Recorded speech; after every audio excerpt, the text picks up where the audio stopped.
Margaret Sullivan was born into a world of privilege that most people could only dream about. Her father, Richard Sullivan, owned a chain of luxury hotels across the country and had more money than he could spend in 3 lifetimes. Their mansion sat on 50 acres of perfectly manicured land, complete with gardens that required a team of 12 gardeners to maintain. Crystal chandeliers hung from every ceiling, and Persian rugs covered marble floors that cost more than most people's houses. But all the wealth in the world couldn't fix what happened to Margaret on her 7th birthday. She had been playing in the garden when a terrible accident occurred. A branch from an old oak tree, weakened by a recent storm, came crashing down just as she looked up. The impact was devastating, and when she woke up in the hospital 3 days later, the world had gone completely dark. The doctors spoke in hushed tones to her parents, using words like permanent damage and no hope for recovery. They explained that the trauma had damaged her optic nerves beyond repair. Richard Sullivan, a man who was used to solving every problem with money, found himself facing something that all his wealth couldn't fix. He hired the best specialists from around the world. They came with their fancy equipment and important-sounding titles, but they all said the same thing. Margaret would never see again.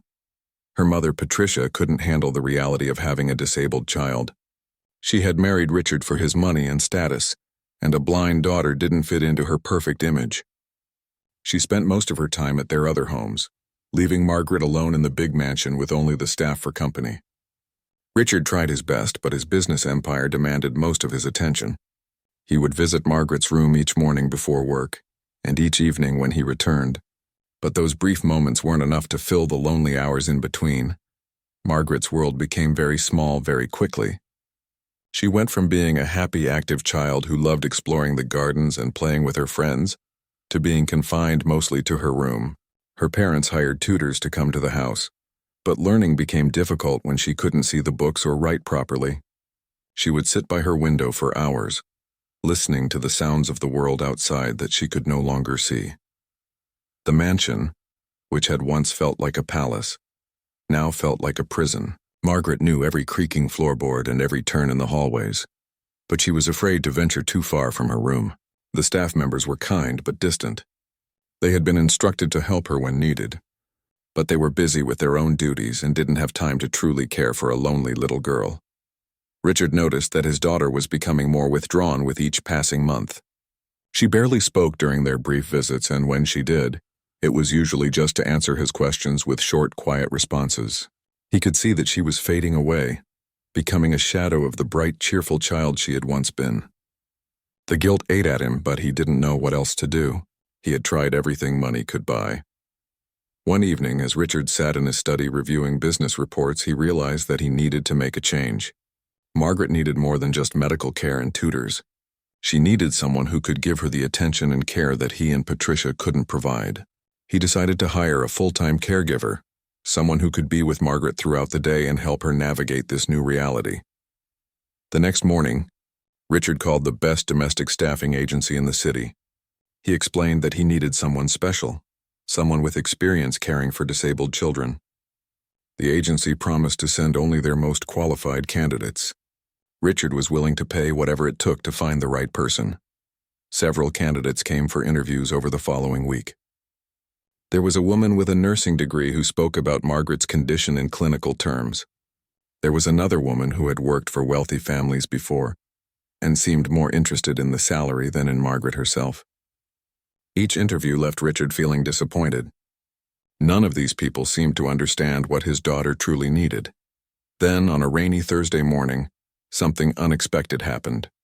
Richard was in his study when he heard laughter coming from the garden. It was the first time he had heard that sound in his house since Margaret's accident. He looked out his window and saw his daughter sitting on a bench, talking animatedly to someone he couldn't see clearly from his position. Curious, Richard walked outside and discovered Margaret deep in conversation with a woman he had never seen before. The woman was middle-aged with kind eyes and graying hair pulled back in a simple ponytail. She was wearing a plain dress and an apron, clearly one of the household staff. But what struck Richard most was the way Margaret was leaning toward this woman, completely engaged in whatever they were discussing. The woman noticed Richard approaching and stood up quickly, looking nervous. She introduced herself as Grace Washington, explaining that she had been hired just that morning to help with the household cleaning. She apologized for disturbing Margaret, saying she had just been walking through the garden when the little girl had started talking to her. But Margaret grabbed Grace's hand and wouldn't let her leave. For the first time in months, Richard saw his daughter truly animated. She was asking Grace questions about the flowers they were sitting near, wanting to know what colors they were and how they smelled. Grace answered each question patiently, describing the world around them in vivid detail that brought everything to life for Margaret. Richard stood there watching this interaction and realized that this woman, who hadn't been hired to care for his daughter at all, was giving Margaret something that all the expensive specialists and qualified caregivers had failed to provide. Grace was treating Margaret not as a patient or a burden, but simply as a child who needed attention and kindness. That evening, Richard made a decision that would change everything. Instead of continuing his search for a trained caregiver, he asked Grace if she would be willing to spend part of each day with Margaret. Grace looked surprised by the request, but when she saw the hope in Margaret's eyes, she agreed without hesitation. Neither Richard nor Grace could have imagined where this simple arrangement would lead. They thought they were just providing companionship for a lonely little girl. But sometimes the most extraordinary things begin with the most ordinary moments, and this was about to become one of those stories that would challenge everything they thought they knew about what was possible. Grace Washington had lived a life that was as different from the Sullivans as night and day. She had grown up in a small house on the other side of town, where her mother worked 2 jobs just to keep food on the table. Grace had learned early that life wasn't always fair, but she had also learned the value of kindness, hard work, and treating every person with dignity regardless of their circumstances. She had been working as a housekeeper for various wealthy families for over 20 years. Grace had seen how money could make some people cold and distant, but she had also witnessed moments of genuine humanity that reminded her that underneath all the expensive clothes and fancy cars, rich people had the same hopes and fears as everyone else. When she took the job at the Sullivan Mansion, she expected it to be just another cleaning position. She never imagined she would become so important to a little girl who desperately needed someone to care about her. The first few weeks of spending time with Margaret were like watching a flower slowly bloom after a long winter. Margaret had become so used to being treated carefully, like something fragile that might break, that Grace's natural, easy manner came as a wonderful surprise. Grace didn't speak to her in the gentle, pitying tone that other adults used. Instead, she talked to Margaret the same way she would talk to any other 8-year-old girl. Grace had raised 3 children of her own, and she understood that what Margaret needed most wasn't sympathy but normalcy. She began taking Margaret on walks around the property, describing everything they passed in detail. Grace had a gift for painting pictures with words. When they walked past the rose garden, Grace wouldn't just say the roses were red. She would say they were the color of strawberry jam, and that if you touched the petals gently, they felt like velvet against your fingers. Margaret began to look forward to their daily adventures with an excitement she hadn't felt since before her accident. Grace would arrive each morning after finishing her regular cleaning duties, and they would set off to explore a different part of the grounds.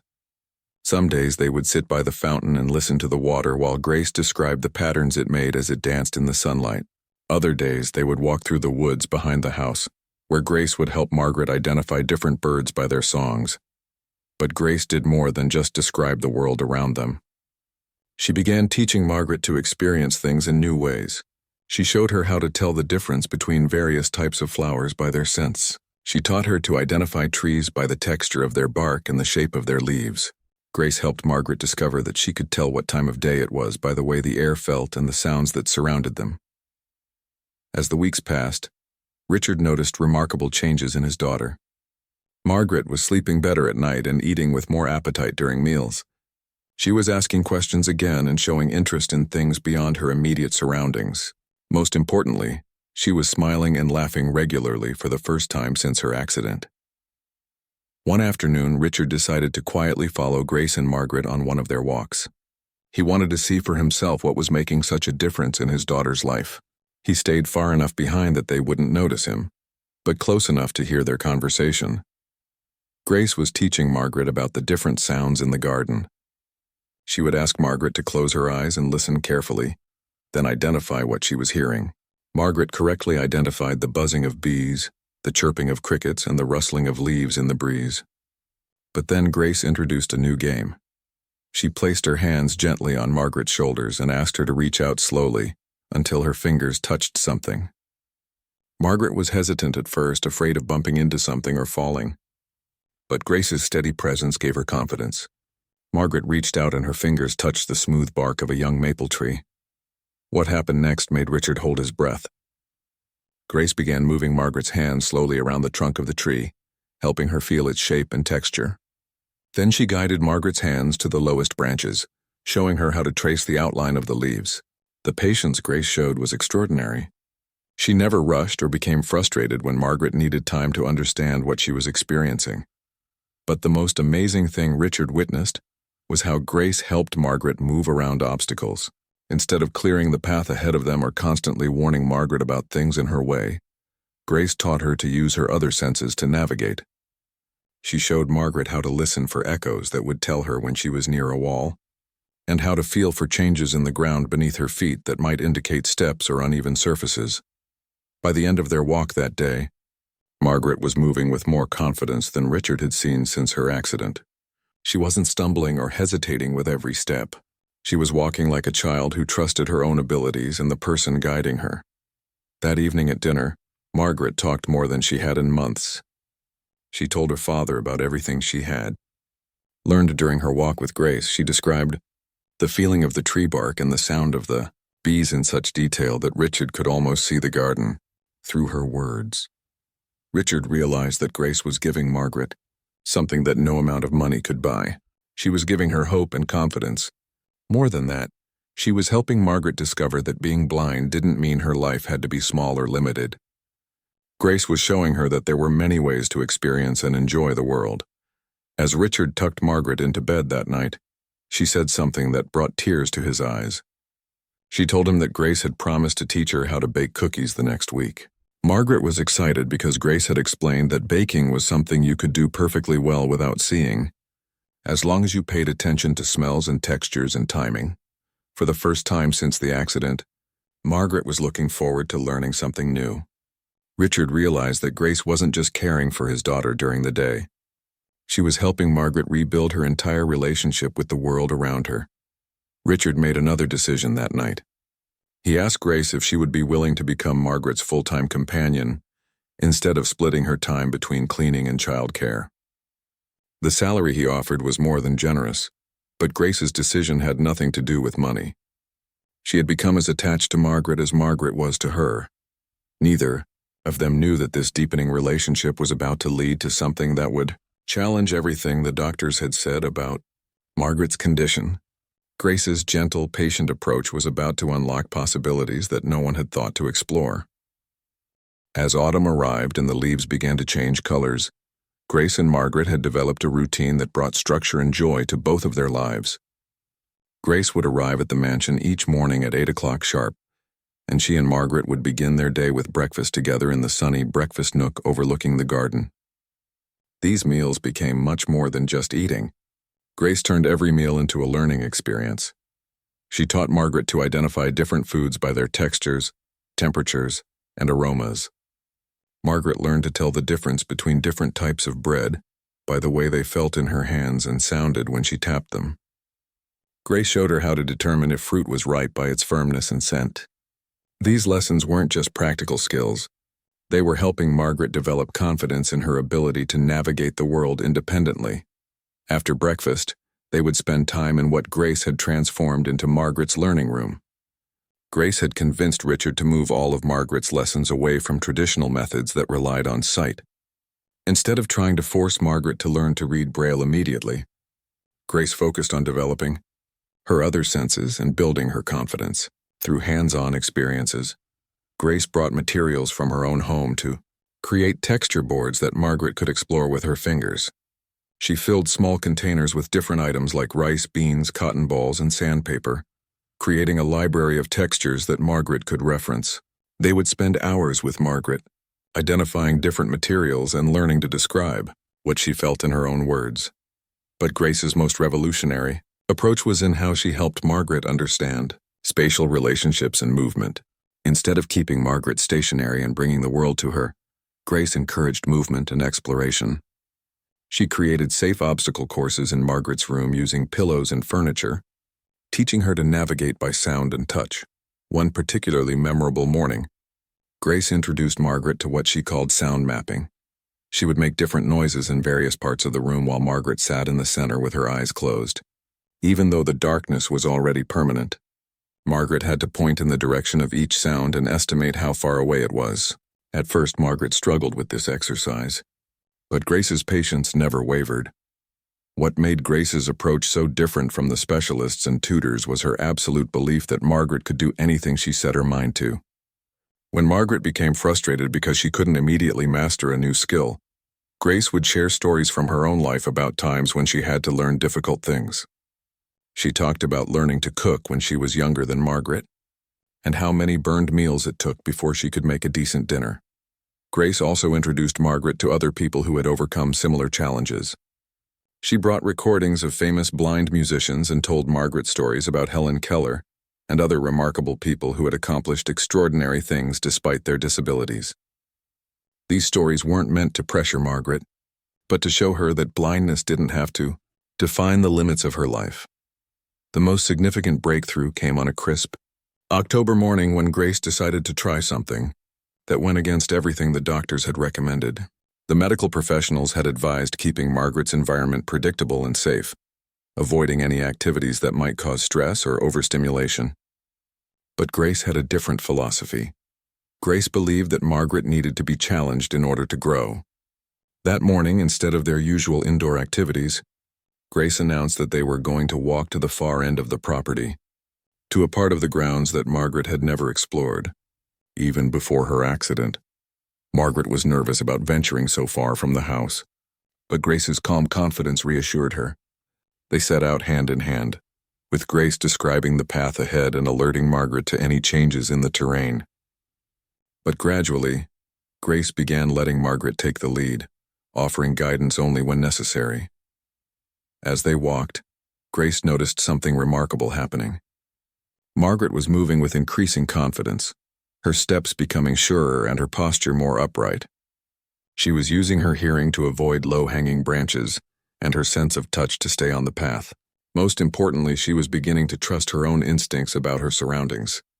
When they reached their destination, a small clearing with a bench that overlooked a pond, Grace helped Margaret sit down and then began describing the scene before them. The pond reflected the autumn sky, and ducks glided across its surface while leaves drifted down from the trees around them. But as Grace spoke, she noticed that Margaret was tilting her head slightly, as if she was listening to something beyond Grace's words. Margaret suddenly asked Grace to be quiet for a moment. She sat perfectly still, her face turned toward the pond, with an expression of intense concentration. Grace watched in amazement as Margaret began describing things that Grace hadn't mentioned. Margaret talked about hearing the gentle lapping of water against the shore and the soft splash of a duck landing on the pond's surface. But then Margaret said something that made Grace's heart skip a beat. She said she could sense the warmth of sunlight on the water, and she pointed directly toward where the sun's reflection was creating patterns on the pond's surface. Grace looked where Margaret was pointing and realized that the girl was indicating exactly the right spot, even though there was no sound or scent that could have guided her there. Grace didn't say anything about this remarkable moment right away. She had learned to be cautious about building up hopes that might later be disappointed, but she began paying closer attention to small signs that suggested Margaret might be developing an almost supernatural awareness of her environment. Over the following days, Grace noticed that Margaret seemed to know when clouds passed over the sun, even when they were indoors. Margaret would comment on changes in the light that she shouldn't have been able to detect. When Grace asked her how she knew, Margaret would say that she could just feel the difference, but she couldn't explain exactly what that feeling was. Grace began keeping a private journal, recording these small incidents. She didn't want to mention them to Richard yet, in case they turned out to be coincidences or wishful thinking. But as the observations accumulated, Grace started to believe that something extraordinary might be happening. The most significant incident occurred on a sunny afternoon in late October. Grace and Margaret were sitting in the garden, and Grace was reading aloud from a book of poetry. Margaret suddenly interrupted and asked Grace to move slightly to the left. When Grace asked why, Margaret said that Grace was blocking something beautiful. Grace moved as requested, and Margaret smiled with satisfaction. She said that now she could see the light again. Grace looked behind her and realized that she had indeed been standing directly between Margaret and a patch of golden sunlight that was streaming through the trees.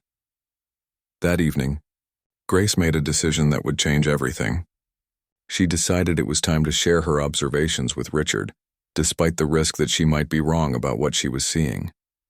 Margaret deserved to have every possibility explored, no matter how unlikely it might seem.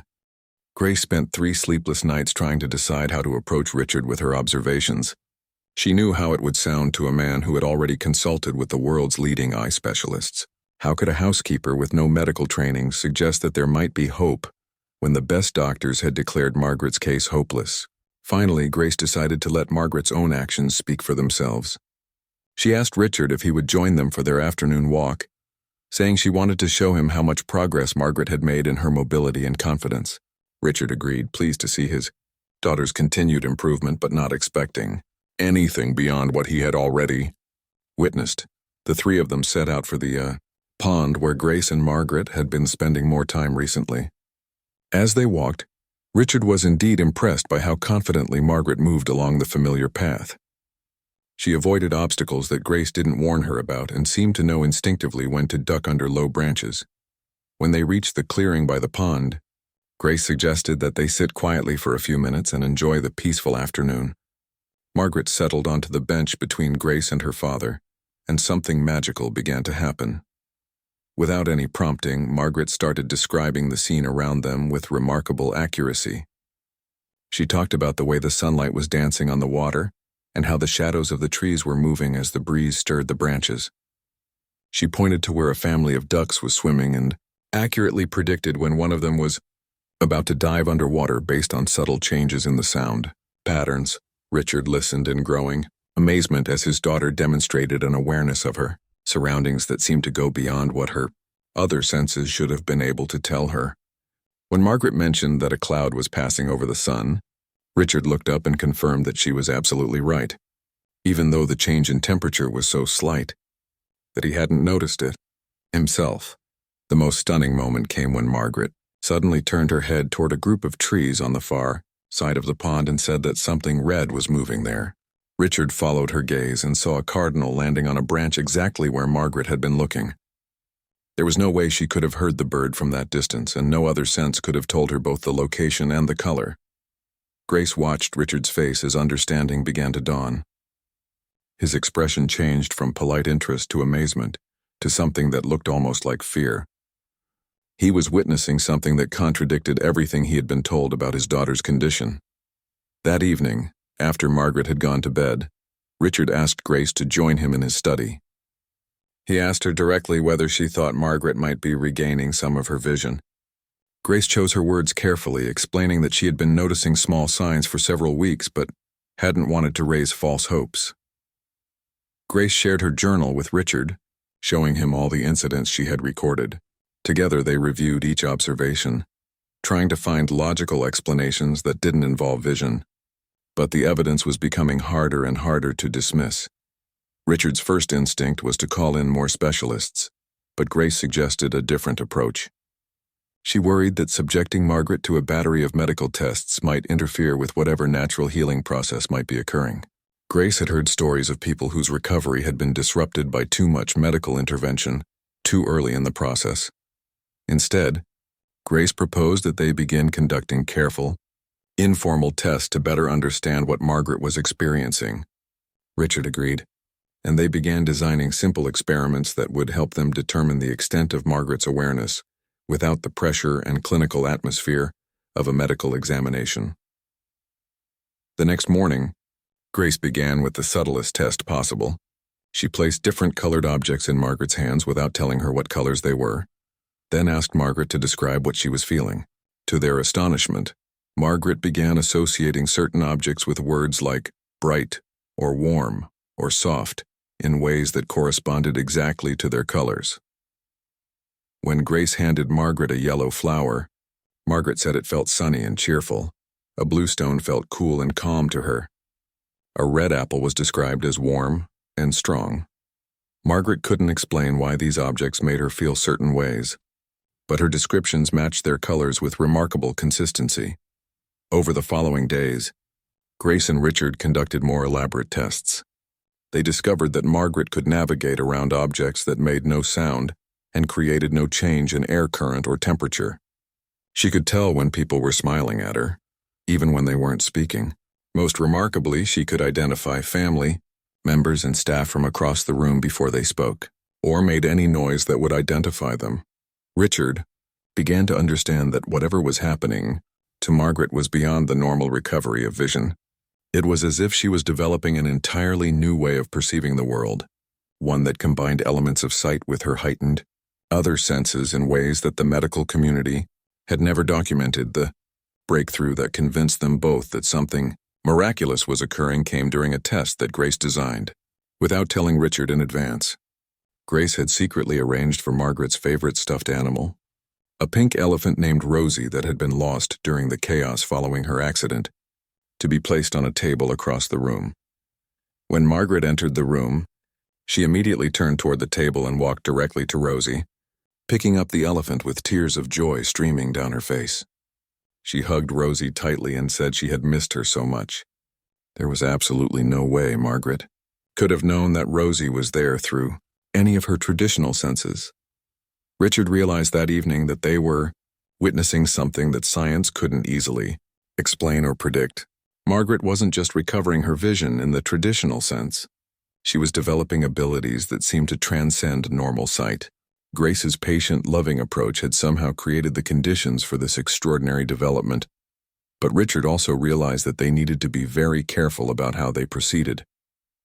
If word got out about Margaret's unusual abilities, she could become the subject of intense medical scrutiny and media attention. The last thing Richard wanted was for his daughter to become a curiosity or a test subject. Grace agreed completely. They decided to continue supporting Margaret's development privately, while gradually introducing more complex challenges to help her abilities grow stronger. They also agreed to begin preparing Margaret for the possibility that her perception might continue to evolve in ways that even they couldn't predict. Neither of them could have imagined that Margaret's remarkable journey was just beginning, and that the most extraordinary developments were still to come. As winter settled over the Sullivan estate, Margaret's extraordinary abilities continued to develop in ways that amazed everyone who witnessed them. Grace had become not just a caregiver but a guide, helping Margaret navigate this unprecedented journey of sensory discovery. Richard found himself documenting his daughter's progress with the wonder of a scientist observing a miraculous phenomenon. Margaret's perception had evolved far beyond anything resembling traditional sight. She could sense the emotional states of people around her with startling accuracy, often commenting on someone's mood before they had spoken a word. When the cook was feeling sad about her sick mother, Margaret would offer comfort before anyone else had noticed something was wrong. When the gardener was excited about his daughter's graduation, Margaret would share in his joy despite not having been told the good news. Grace realized that Margaret was developing what could only be described as a form of synesthesia, where her brain was creating connections between her remaining senses in ways that produced information typically associated with vision. Sounds had colors for Margaret, emotions had textures, and people had distinctive auras that she could perceive from remarkable distances. The most dramatic demonstration of Margaret's abilities occurred on a snowy December morning. Grace had planned to take Margaret for a walk in the garden, but when they reached the back door, Margaret suddenly stopped and refused to go outside. She told Grace that something was wrong in the garden, that she could sense danger near the old oak tree where her accident had occurred. Grace was concerned by Margaret's unusual agitation, so she convinced Richard to investigate before they proceeded with their walk. Richard walked out to the oak tree and discovered that the recent heavy snow had caused another large branch to crack and hang precariously overhead.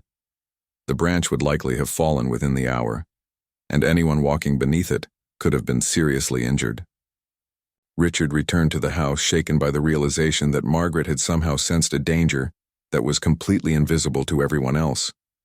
Her accident had occurred under that same tree, Yet instead of avoiding the area out of traumatic memory, she had developed an ability to sense actual physical threats that hadn't even manifested yet. This incident marked a turning point in how Richard and Grace understood Margaret's condition. They realized that whatever was happening to her went beyond recovery or compensation for lost sight. Margaret was developing abilities that most people didn't possess, even with perfect vision. Grace decided it was time to help Margaret understand and embrace her unique gifts, rather than simply adapting to blindness. She began teaching Margaret to trust her instincts and to pay attention to the subtle impressions and feelings that seemed to provide her with information about her surroundings. They developed a new daily routine that focused on what Grace called perception training. Each morning, Margaret would spend time in meditation, learning to distinguish between different types of sensory information and to understand what her various impressions were telling her. Grace taught her to identify which feelings corresponded to physical objects, which indicated emotional states in other people, and which warned of potential dangers or changes in her environment. Margaret proved to be an eager student of her own abilities. She kept a journal, dictated to Grace, recording her different types of perceptions and what they meant. She began to understand that the warm, golden feeling she associated with certain objects meant they were yellow, while cool, flowing sensations indicated blue things. Sharp, energetic impressions corresponded to red items, and soft, peaceful feelings meant something was green. But Margaret's most remarkable development was her ability to perceive what she called light patterns in people. She explained to Grace that every person had a distinctive combination of colors and movements around them that told her about their personality, mood, and intentions. Family members had light patterns that felt familiar and comforting, while strangers had patterns that felt neutral until she got to know them better. Richard was fascinated by these descriptions and began keeping detailed notes about Margaret's observations. He started inviting different staff members to spend time with Margaret, curious to see whether her assessments of their light patterns would correspond to their actual personalities and moods. The results were remarkable. Margaret could tell when someone was lying, when they were worried about something, when they were genuinely happy, or when they were trying to hide their true feelings. Her accuracy was so consistent that Richard began consulting with her about potential employees, finding that her first impressions were often more reliable than traditional interviews. One evening in late December, something occurred that convinced Richard that Margaret's abilities were reaching a new level entirely. Grace was helping Margaret get ready for bed when Margaret suddenly became very excited. She told Grace that she could see beautiful colors moving around outside her window, colors that were dancing and flowing in patterns she had never experienced before. Grace looked out the window and saw the aurora borealis, a rare occurrence at their latitude that had appeared unexpectedly that night. The northern lights were creating spectacular displays across the sky, but there was no way Margaret should have been able to perceive them through her bedroom window. Grace called Richard, and together they watched as Margaret described the aurora in perfect detail, including changes in color and movement that matched exactly what they were seeing. Margaret spoke of green curtains flowing across the darkness, punctuated by bursts of pink and blue that danced like living things. But what made this moment truly extraordinary was that Margaret was describing things that were happening in parts of the sky that weren't visible from her window. She was somehow perceiving the entire aurora display, not just the portion that could be seen from her room. Richard realized that evening that Margaret had developed abilities that transcended any known human sensory capacity. She wasn't just compensating for blindness or developing enhanced traditional senses.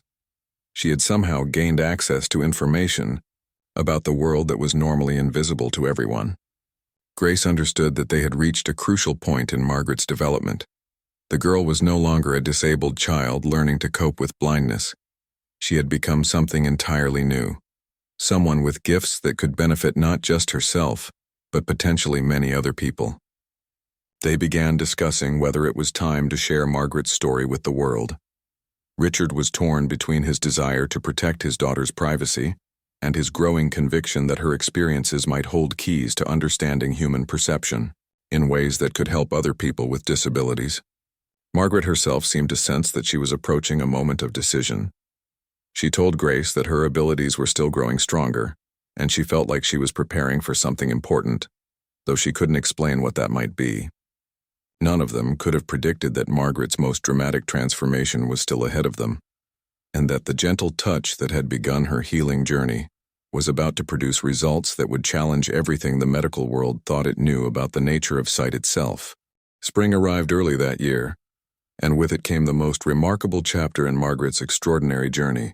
On a warm April morning, almost exactly 2 years after Grace had first started working with Margaret, something happened that would forever change not only Margaret's life, but also the understanding of what human perception could achieve. Grace and Margaret were in their favorite spot by the pond, working on Margaret's newest skill of identifying different types of birds by their unique light patterns. Margaret had become so proficient at reading the energy signatures of living things that she could distinguish between individual robins and tell Grace which direction they were flying even when they were too far away to hear. They sat quietly listening to the sounds of spring. Margaret suddenly became very still. Grace noticed that her breathing had changed and her posture had shifted in a way that indicated intense concentration. Margaret turned her face toward the sun and closed her eyes, even though closing them made no difference to her perception. For several minutes, Margaret sat in complete silence while Grace waited patiently beside her. Then Margaret began to describe something that made Grace's heart race with excitement and disbelief. Margaret said that the darkness she had lived with for nearly 3 years was beginning to change. Instead of the complete blackness that had surrounded her since the accident, she was starting to perceive what she called gentle light at the edges of her awareness. It wasn't traditional sight, she explained, but rather a soft, warm presence that seemed to be growing stronger with each passing moment. Grace watched in amazement as Margaret's face began to change. The tension that had always been present around her eyes started to relax, and her expressions became more animated and responsive. Margaret reached out and touched Grace's face with trembling fingers, then said something that brought tears to both their eyes. Margaret told Grace that she could see her kindness. Not her physical features, but the warmth and love that Grace carried within her heart. Margaret described seeing colors that represented emotions, energy patterns that showed Grace's gentle nature, and something she called healing light that seemed to flow from Grace's hands whenever she touched Margaret. Over the next hour, Margaret's perception continued to evolve at an extraordinary pace. She began to distinguish between different types of light and shadow, not as they appeared to normal vision, but as energy patterns that revealed the true nature of everything around her. Trees glowed with life force, water sparkled with movement and purity, and the earth itself seemed to pulse with gentle rhythms that spoke of growth and renewal. Grace immediately called Richard, who rushed home from his office to witness what was happening. When he arrived, he found Margaret sitting by the pond with her face tilted toward the sky, tears of joy streaming down her cheeks. She was describing the world around them in ways that were both completely accurate and utterly unlike anything a normally sighted person would say. Margaret told her father that she could see the love he carried for her, visible as golden threads that connected their hearts. She could perceive the worry he had carried during her blindness as dark shadows that were now dissolving into lighter shades of relief and wonder. Most remarkably, she could see the entire history of their relationship, displayed as flowing patterns of color and light, that told the story of their bond as father and daughter. Richard realized that his daughter was experiencing something that went far beyond the recovery of normal sight. She had developed a form of perception that allowed her to see not just the physical world, but the emotional and spiritual dimensions of reality that remained invisible to most people. As the day progressed, Margaret's abilities continued to strengthen and expand. She could see the health and vitality of every living thing around her, from the smallest insects to the largest trees. She could perceive the quality of air and water, the subtle energies of different locations, and the complex interactions between all the elements of the natural world. But perhaps most importantly, Margaret could see the connections between all living beings. She described a vast network of light that linked every person, animal, and plant in an intricate web of interdependence and mutual support. She could see how Grace's love and patience had created healing energy that had gradually restored not just her sight, but her entire relationship with the world around her. The medical professionals who had declared Margaret's case hopeless were baffled when Richard finally decided to share their story. Teams of specialists came to examine Margaret, running test after test to try to understand what had occurred. The results showed that her optic nerves had indeed healed in ways that medical science considered impossible. But that was only part of the story. Margaret's brain had reorganized itself in unprecedented ways, creating new neural pathways that allowed her to process information from multiple senses simultaneously in ways that produced perceptions no one had ever documented. She had essentially developed a new form of human consciousness that combined traditional sensory input with intuitive and empathic abilities that bordered on the miraculous. Grace found herself at the center of international attention as researchers tried to understand her role in Margaret's recovery. Medical journals published papers about the case, and Grace was invited to speak at conferences around the world. But Grace remained humble about her contribution, insisting that all she had done was love Margaret unconditionally and believe in her potential for healing. Margaret, now 11 years old, became a bridge between the scientific and spiritual communities. Her unique perceptions provided insights into the nature of consciousness and healing that revolutionized approaches to treating sensory disabilities. Children who had been considered beyond help began experiencing their own remarkable recoveries when treated with the combination of medical care and unconditional love that had restored Margaret's sight. The Sullivan family's life changed completely, but in the best possible ways. Richard discovered that his daughter's experiences had taught him the true meaning of wealth and success. Patricia, Margaret's mother, eventually returned home, drawn back by the extraordinary story of her daughter's transformation and eager to rebuild their relationship. Grace continued to work with Margaret, but their relationship had evolved into something more like a partnership. Together, they established a foundation that paired trained caregivers with children facing similar challenges, spreading the healing approach that had made Margaret's recovery possible. Years later, when people asked Grace to explain how she had known that Margaret could be helped when the best doctors in the world had given up hope, Grace would smile and say that she had simply recognized something in Margaret that the medical tests couldn't measure. She had seen the light that still existed within the little girl, waiting for the right combination of love, patience, and belief to set it free. Margaret's story became legendary not just because of her miraculous recovery, but because of what it revealed about the power of human connection to overcome seemingly impossible obstacles. Her journey from blindness to extraordinary sight demonstrated that healing often comes not from medical procedures or technological advances, but from the simple act of one person refusing to give up on another. The gentle touch that had begun Margaret's transformation continued to ripple outward, touching countless other lives and proving that sometimes the most profound miracles begin with the most ordinary acts of kindness and love.